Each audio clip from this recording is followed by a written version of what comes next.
Malacca durian துங்காலில் கடந்த ஆண்டு நவம்பரில் போலீஸ் நடத்திய துப்பாக்கி சூட்டில் உயிரிழந்த 3 நபர்களின் குடும்பத்தார் இன்று புக்கிட் அமானில் 5 கோரிக்கைகள் அடங்கிய மகஜர் ஒன்றை சமர்ப்பித்தனர்.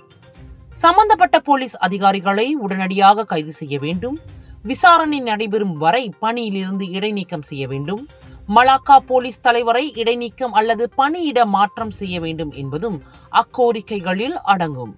ஆதாரங்கள் அழிக்கப்பட்டதாக கூறப்படுவதையும் பொய்யான தகவல்கள் வழங்கப்படுவதையும் விசாரிக்க வேண்டும் என்றும் தேசிய போலீஸ் படை தலைவரை அவர்கள் வலியுறுத்தியுள்ளனர். சம்பவம் நிகழ்ந்த 40வது நாளில் புஷ்பநாதன் நடவடிக்கை குழு ஏற்பாட்டில் இந்த மகஜர் சமர்ப்பிக்கப்பட்டது.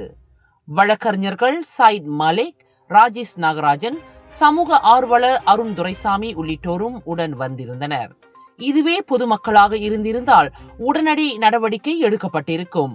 போலீசார் சம்பந்தப்பட்டிருப்பதாலோ என்னவோ இச்சம்பவம் வேறு மாதிரியாக கையாளப்படுவதாக ஜாயித் மாலிக் கூறினார். இதுவரை ஒருவர் கூட கைது செய்யப்படவோ அல்லது இடைநீக்கம் செய்யப்படவோ இல்லை என்பதை அவர் சுட்டிக்காட்டினார். தவிர விசாரணையும் மந்தமாக உள்ளது. இதுவரை உருப்படியான தகவல்கள் ஏதும் தெரிவிக்கப்படவில்லை என்றும் அவர் குற்றம் சாட்டினார். சம்பவத்தின் போது பதிவானதாக கூறப்படும் குரல் பதிவை சைபர் செக்யூரிட்டி மலேசியாவிடம் அனுப்பி வைத்திருப்பதாக புக்கிட் அமான் குற்றப்புலனாய்வு துறை முன்னதாக கூறியிருந்தது.